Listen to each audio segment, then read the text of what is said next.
All right. Well, I said we'd get started bang on time, so I'm going to stick to that. So welcome to everyone who's joining us. Thank you for coming along to this special talk, which is being co-hosted by Mercury Australia and the University of Wollongong Global Challenges program. I would like to start by recognizing the owners and custodians of the lands on which we're hosting this meeting, the Dharawal people. We acknowledge here that country for Aboriginal peoples is an interconnected set of ancient and sophisticated relationships, and the University of Wollongong spreads across many interrelated Aboriginal countries that are bound by this sacred landscape. From Sydney to the Southern Highlands to the South Coast, from freshwater to bitter water to salt, from city to urban to rural. The University of Wollongong acknowledges the custodianship of the Aboriginal peoples of this place and space that has kept alive the relationships between all living things. And the university acknowledges the real and devastating impact of colonization on Aboriginal countries and people, and further commit ourselves to truth-telling, healing, and education. Before I introduce our guests, I have a couple of housekeeping items. First, I'd like to note that this webinar is being recorded, but we ask that you do not make your own recording. We will make the recording available after the fact. If you have questions for the speakers, we're asking that you use the Q&A button for this. So you'll find that down the bottom of the screen. You can post the questions and then they'll be visible to me and I'll ask them to our speakers on your behalf so that we can moderate that and get them all asked in order. We ask that you don't use the chat function for this, but if you're having any technical difficulties, you can put, if you can't hear something, just put that up in the chat and Georgia from Global Challenges will help us take care of it. All right, so with that said, it is my great pleasure to welcome Henrik Selin and Noelle Eckley Selin. Henrik is the Associate Professor in the Frederick S. Pardee School of Global Studies at Boston University, where he conducts research and teaches classes on global politics, regional politics, and policymaking for the environment and sustainable development. And Noelle is Associate Professor in the Institute for Data, Systems, and Society and the Department of Earth, Atmospheric, and Planetary Sciences, and Director of MIT's Technology and Policy Program, so she's very busy. Her research uses modeling and analysis to inform sustainability decision-making, focusing on issues involving air pollution, climate change, and hazardous substances, such as, of course, mercury, which we're here to hear about today.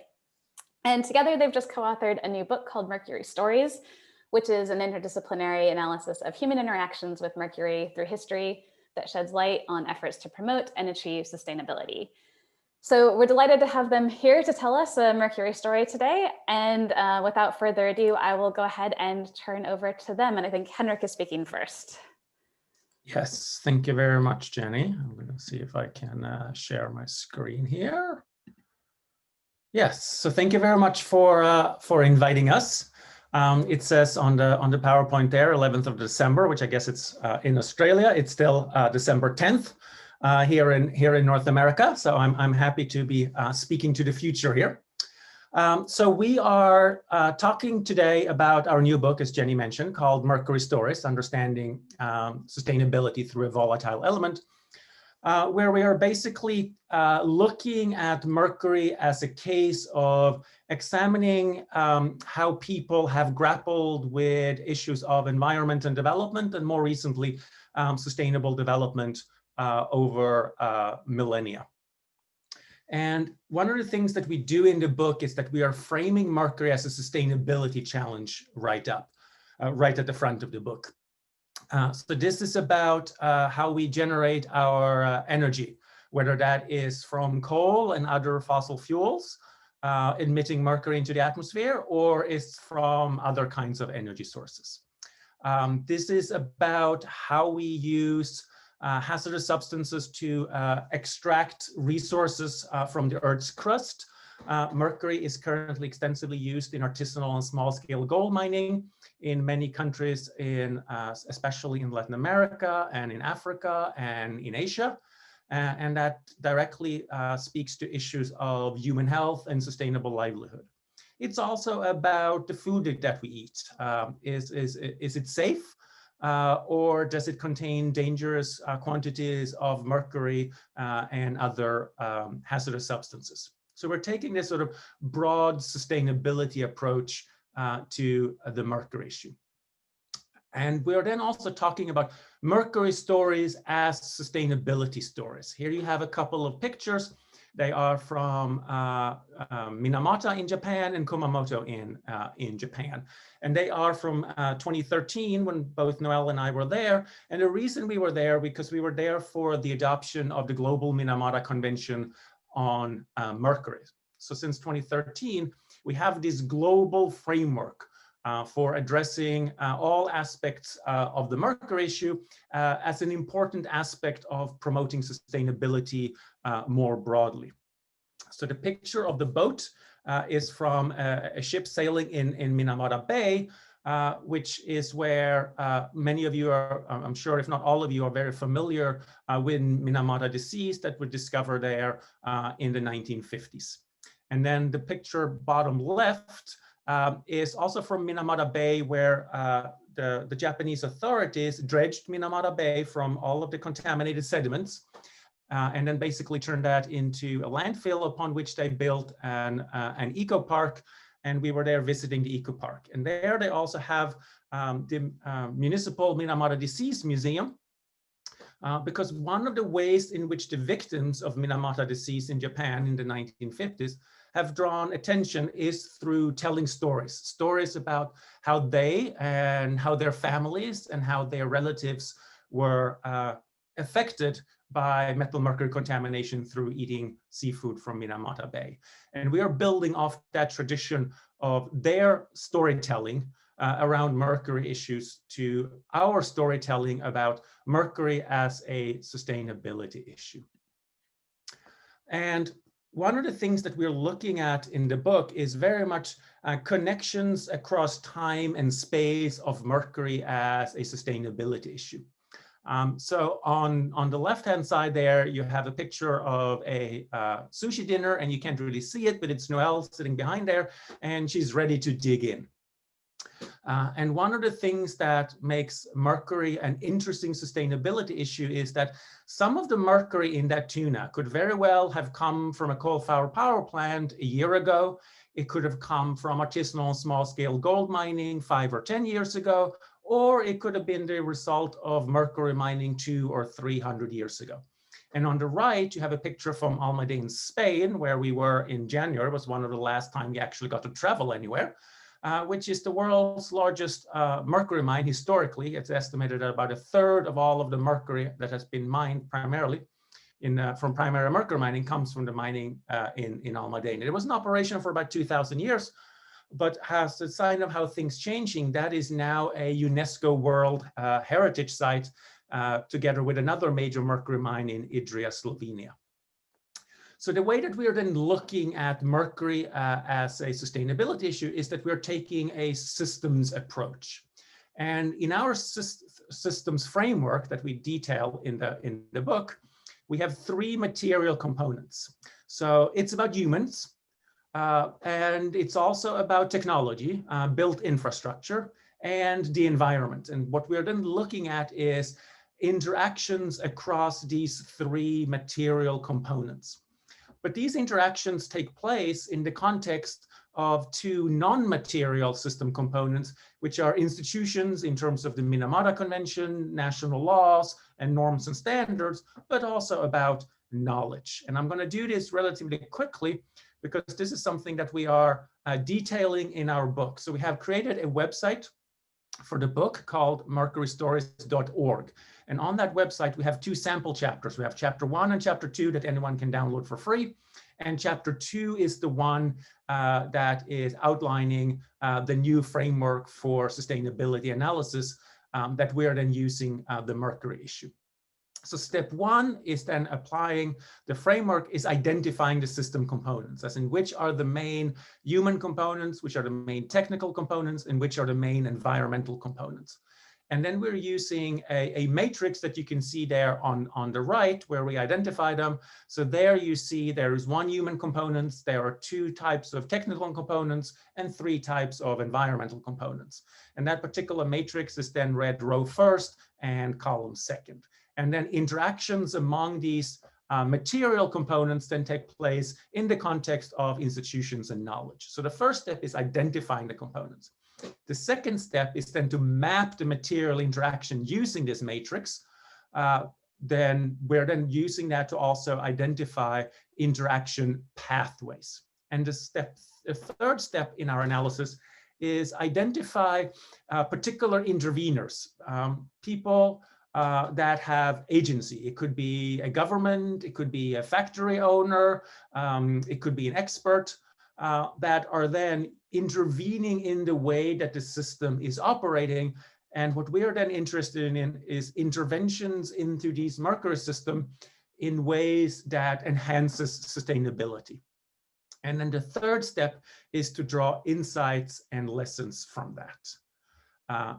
And with that, I'm going to hand it over to Noelle, where she's then going to talk a little bit more about how we do that and some of the lessons that we are drawing from that. Great. Can everyone hear me and see my screen? Yes. Yes. Okay. Excellent. Well, so this connectedness of Mercury over the course of centuries and even millennia of Mercury with a lot of the really key issues of sustainability and human well-being make it a really good case to examine how people have managed interactions with useful and dangerous substances simultaneously. And that's really what prompted us to write Mercury Stories. So asking questions like, why did people continue to use Mercury and emit Mercury for so long? And can we learn something about that history to understand how to move societies towards a more sustainable future? And in that context, one of the key conclusions of the book, and also something that really frames our narrative throughout, is that you can't just look at this as an environmental issue, but it also involves people, it involves technologies, it involves institutions and knowledge. So the kinds of stories in the book are stories about innovation, they're about community activism, they're about regulatory dynamics, they're about justice. So to give you a little sense of the structure of the book, we have 5 chapters that address different aspects of the Mercury problem, which we refer to as Mercury relevance systems. So each of these takes a systems approach and goes through those 4 different steps that Henrik outlined in order to look at the Mercury issue. Chapter 3, we look at Mercury as a cycling problem. So thinking about not just strictly biogeochemical cycling of Mercury, which we might be familiar with thinking about, Mercury circling between the atmosphere and the ocean and the land. But how do you layer on the fact that people have moved large quantities of Mercury across continents on boats at the same time?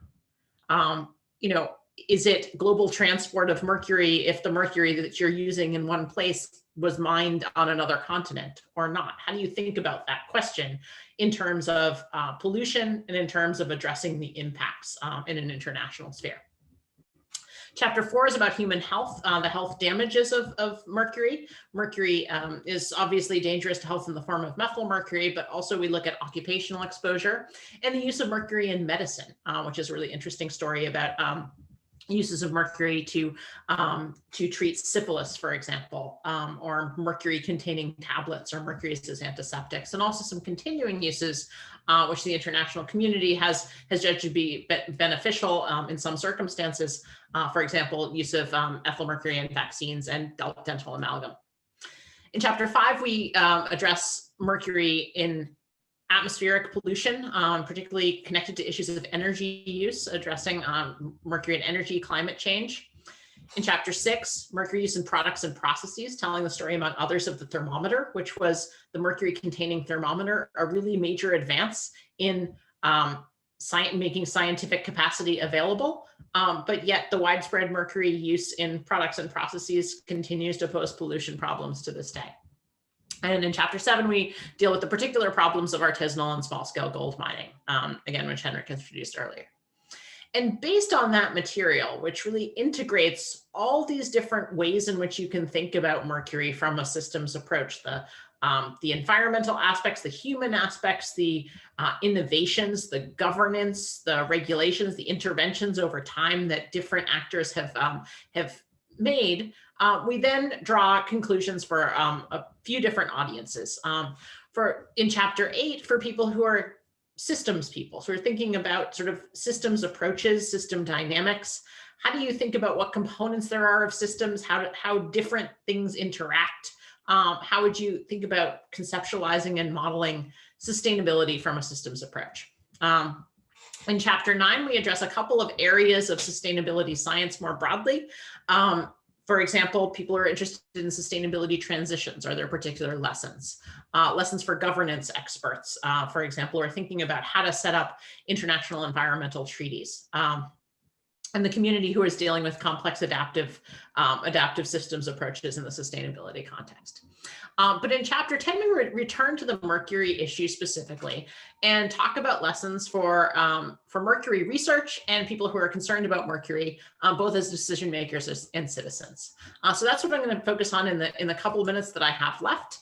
And summarize, we have 3 lessons for each of those groups. And for Mercury researchers, our 3 main lessons were first of all, to consider Mercury really in this systems context, in a larger context than you might be used to work across disciplines, and really the importance of developing and communicating relevant knowledge. So I'm going to give you a concrete example of the first 2, building on the point that I made about, well, there are a lot of ways to carry Mercury across continents. One of the things that we drew from chapter 3, and we made our version of a Mercury biogeochemical cycle. Again, there's lots of uncertainties in these numbers, but the shaded elements indicate sort of roughly the human contribution, and in megagrams, what the fluxes between the atmosphere and ocean and soils are. You've probably seen, if you've worked on Mercury, a bunch of these different diagrams.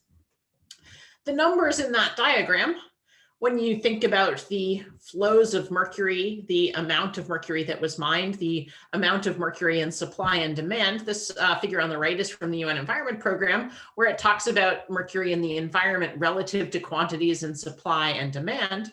And the challenge is that those 2 numbers, when you think about the quantities, it's really hard to close the budget, because the community who's doing statistics on trade and supply and demand, and the community who's thinking about sort of global cycling, aren't thinking about the problem in the same way. So the question of what defines the global pool of Mercury of relevance to a global biogeochemical cycle relative to Mercury that has crossed continents in other ways. And those definitional challenges mean that you're only looking at a slice of the Mercury problem if you're only taking a disciplinary view.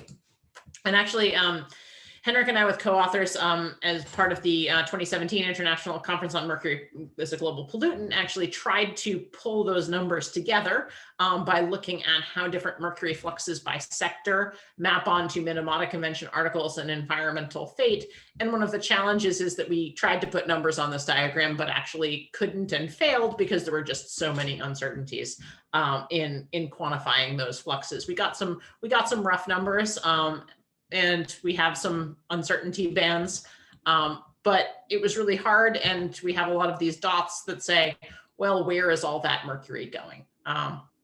So this was one of the areas, one of the conclusions from chapter 3 that fed into our recommendation in chapter 10 that Mercury researchers really address across these different contexts and consider Mercury across different disciplines. And this not only includes sort of societal and environmental, but also social science, anthropology, understanding power dynamics is all important when you're really understanding Mercury as a problem. And then I wanted to close by talking about lessons for decision makers, which are to think about different ways you can intervene in the Mercury problem. It's not all just upstream. You have to think about things like dietary advice and pollution control simultaneously. It gives you a way to think about the impact of different kinds of things you could be doing and how you can develop different packages of solutions. The Minamata Convention has a life cycle approach. So how do you think about how all of these different measures interact? And again, it takes a systems approach to do that. And also thinking about the timescales of the problem, which are both simultaneously very short and also very long. And again, this long history of the different stories allows us to dive into exactly how that dynamic is working. And then for the general public, thinking about what their different impacts on the Mercury problems are.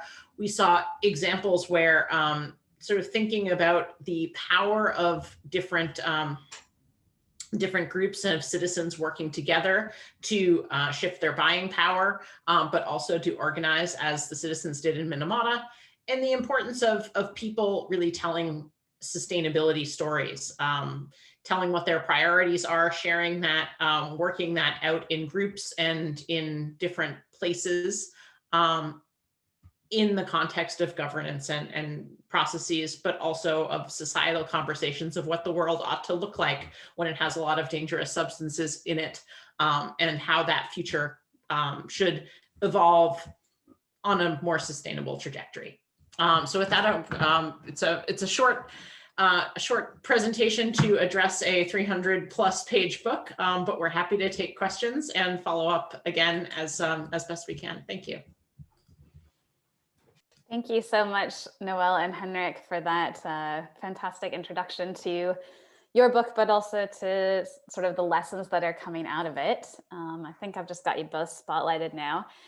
I think, it's great to see your conclusions and how well they align with the two programs represented here today, because I think, for the researchers at least, certainly Mercury Australia is trying to look at this larger context, and both Mercury Australia and UOW Global Challenges are all about bringing together people from different disciplines and developing and communicating knowledge outwards. So it's great to see that those are your recommendations for us. I'd like to open up to anyone who's got questions for these two. We have about 10 minutes for questions, plus a decently long break in case things spill over. So if you can just put your questions into the Q&A box, I will read them from there. While I'm waiting, I guess I'll start with the first one linked to what I was just saying, and ask if you have any recommendations. And I suppose having written this book together, you're in kind of a unique position for this, but if you have any recommendations about how best to work across disciplines in dealing with these questions and these problems. I can go first. My background is definitely in the social sciences. I have sort of a little bit of an environmental studies background. So if you give me a not too complicated chemistry paper, I can read it and understand it, but I could never actually go out and do the work myself. But having that sort of environmental studies background, in addition to my more political science, international relations background, has been really helpful. And Noelle can speak for herself, obviously, but she has also then, coming from a natural science background, but interested in policy. So we both had that interest to begin with. But I will say, for me, I think that having that analytical framework that we outlined really helped, because that was sort of one analytical structure that we were both trying to get to work. And then Noelle had her areas of expertise and I had my area of expertise. But having that shared analytical framework, at least for me, was really helpful in sort of fostering those more interdisciplinary perspectives. And then I think it's fair to say that we have edited and re-edited every single chapter many more times than we would with a straightforward, more disciplinary paper. So it was definitely a burden of labor here, but that also really helped, because it challenged our use of specific concepts or terms that might be completely obvious to one of us, but not the other. So that going back and forth really helped. Thanks, Henrik. Did you want to add anything? I would just echo what Henrik said and say that, actually figuring out how to speak the same language is useful. And there are a couple of ways of doing that. I think one of the advantages of the framework is it gives you sort of an anchor point to say, here's a language that might make sense to all of the disciplines involved, and can we kind of translate our own into this common language? Otherwise, you end up with a lot of crosstalk and try to figure out, what's going on in the other discipline. Thank you. All right, so I've got a few questions here, so I'll go through them in order. So Claire Murphy asks whether there are plans to, going back to that figure you said, whether there are plans to try to get those numbers into the same framework so that you can start to close those large uncertainties. Yes, we're working on it. Trying to use different methods. The problem is the data is so sparse, right? So a lot of these, thinking about different quantitative methods that you can use and sort of uncertainty quantification approaches, I think is the best way forward, again, because of the limitations of data. But we're working on it. Great. And Karen Charleston asks whether, in thinking in terms of diet, are there any good examples of countries where labeling of mercury content in high-risk foods is mandatory? And she points out that the problem is that consumers often aren't informed about what they're consuming. What your thoughts are on that? So as far as I know, most of these recommendations are exactly that. They are recommendations. And it can be done in different levels. So for instance, in Europe, there's some sort of overarching EU language, but then individual countries have their own recommendations. And most of that tend then to be at the national level. Whereas here in the United States, a number of recommendations are then more at the local level or the state level. So you can sort of pitch it at different, and the larger the level, like a national level, obviously has to be a little bit more vague than if you do it very specifically for this particular lake, right? But I do know that the state of California, I don't know if they still had it, but in supermarkets, for instance, when you went to the fish counter, it did identify tuna as particularly high in mercury. But most of them have been in forms of recommendation as opposed to legislation. And I will just say briefly that in the last decade or so, the kinds of dietary advice that have been instituted have gotten a lot better and a lot more targeted at particularly vulnerable populations. For example, for pregnant women to say you should eat low mercury fish, as opposed to, if you say to a pregnant woman, don't eat mercury containing fish, often what happens is they don't eat fish at all. So that's really a field that's advanced quite a bit. Excellent, thank you. I've got a couple of questions from Darren. I'm going to take one now and I'll come back to the other if we have a bit of time at the end. So Darren Sinclair asks, how do you see the links between mercury and climate change playing out, both in governance and research terms? And I know this is a particular interest of Noelle's, at least, maybe both of yours. Yeah, so one of the things that we note in the book is that, we wouldn't have the Minamata Convention today if it were phrased as you have to phase out coal. So there are very clear near-term benefits for putting in end-of-pipe controls, best available technologies. And we've done some technical work trying to look at the relative benefits of the speed of carbon phase-outs that are happening in places like China relative to the kinds of benefits you can get for end-of-pipe controls. And you do definitely need both in order to address both problems on the timescales you're looking at. And I'm thinking about the trade-offs are both technical, but they are also political. And this is again, something we draw attention to in chapter 5 when we talk about the energy system. It's not enough to really just look at, okay, so quantity of mercury, how much are you phasing out? But what's the realistic political perspective of getting enough mercury out of the system by addressing it with energy transition? And, even technically, it's not a lot on the timescales you need. Thank you. Edward Butler asks, is there a role for citizen scientists in more effectively conveying the sustainability challenge of mercury to the broader community and global population? Noelle, I'm going to let you take that one and I can follow up. Sure. Yes, I think absolutely. We really saw a strong role for citizens throughout a lot of these Mercury stories, and a lot of the sort of challenges, the innovations that happened, the sort of concerns about mercury that eventually led to, for example, phase out of mercury in batteries, were really led by citizen groups. I think, and citizen science, I would put in that broader category of citizen groups who understand pollution, who can monitor pollution in their own surroundings, and then push regulators and others to act about them. Henrik, did you want to add anything on that? No, but just quickly that we are also seeing a lot of examples from different parts of the world, how individuals have caught attention to mercury problems. So for instance, the mercury issue in Sweden in the 1960s were very clearly brought to the agenda not by sort of necessarily traditional scientists, but fishers and fishermen and people in the more conservation movement that saw changes in the environment, and then that triggered more sort of traditional scientific investigation, and then we sort of starting to build a better understanding, and also more on the governance side. A lot of effort around worker protection have been from workers groups and people that have been suffering from mercury contamination more locally. So yes, absolutely. And I guess that links in a little bit and sort of answers Darren's other question, which was noting that it seems in Australia the issue of mercury flies under the radar and most people wouldn't know what the Minamata Convention is or what the mercury problem is. He'd asked how that compares to other jurisdictions, and I guess you've sort of said there are places where people are aware. Do you see other places like Australia where people are less aware, and have any thoughts on how to grow that awareness?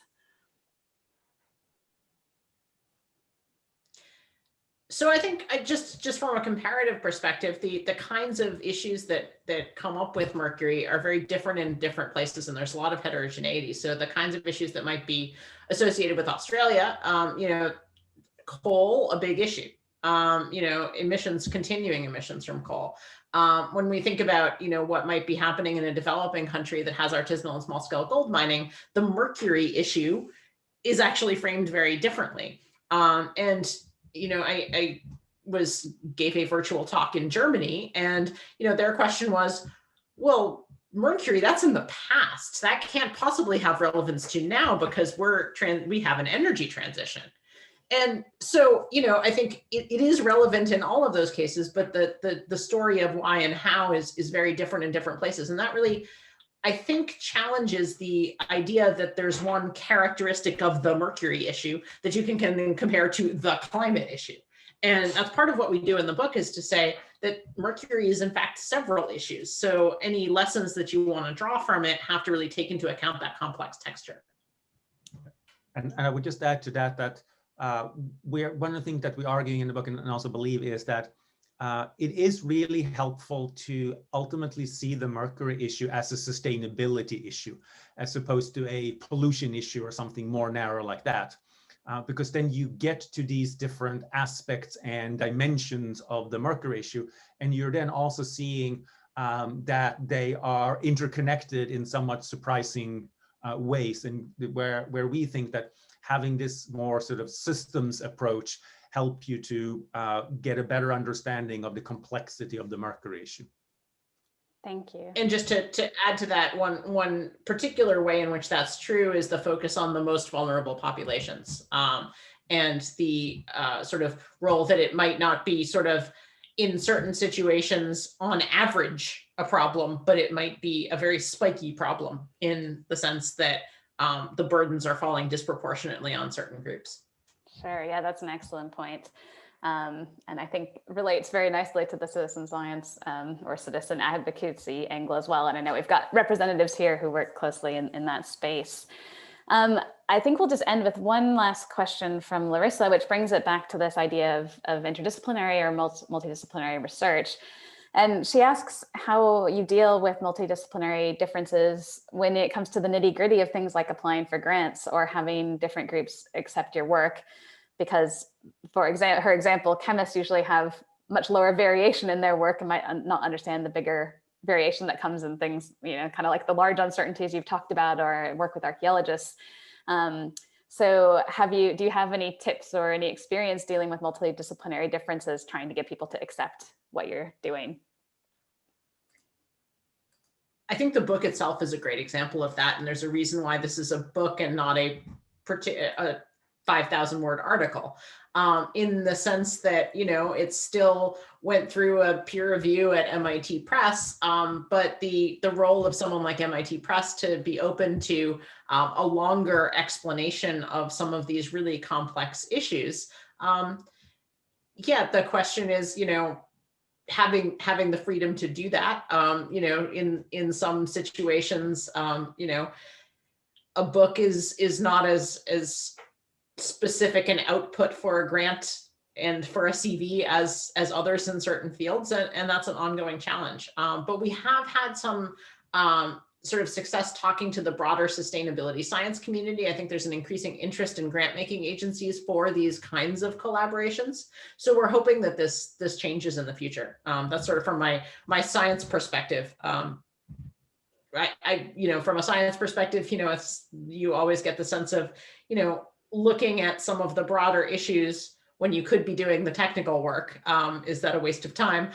It's not. And making that case is important, because I think you get the wrong answers to a lot of the problems you're concerned with if you don't. And that's something that I keep saying to the earth scientists in my department.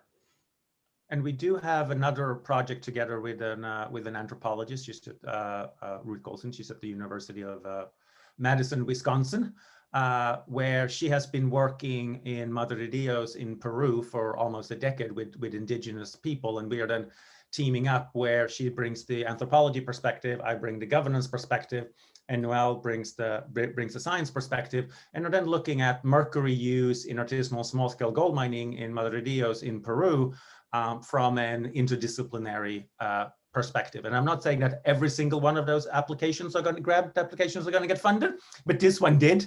So at least it shows that it is possible. It doesn't guarantee success, but it is possible. And the U.S. National Science Foundation has a special program on integrated social ecological systems, and that's what we pitched, and we were sort of very targeted at that particular grant call. So, actually working with funding agencies to have particular calls that do that is an important piece of it. Thanks. Well, I think if we're going to see, examples that it is possible, obviously seeing two people of your caliber being able to do it is a really great for us, and, great to see that role modeled and to make those points about how important it is to the science to get the bigger picture right. So thank you for that. I'll finish with one last quick question for me, which is, you've done a great job of explaining how great the book is. Where do people get the book if they're interested? Is the website the best option? In Australia, I'm not sure, Jenny. You can probably answer better than we can. We can ask MIT Press what the best outlet is, but we found that the sort of equivalent to Amazon is generally, it's distributed by Penguin Random House. If anyone has problems getting it, you can email us and we can try to sort something out. But we found that I think it's possible to order online in most of the countries we found at your normal bookstore source. Excellent. Well, we do have Amazon now, so it sounds like that'll be an option. Okay. And I've put the link to the Mercury Stories website in the chat for anyone who didn't notice. And there are lots of great resources there. And like they've said, a couple of teaser chapters for us.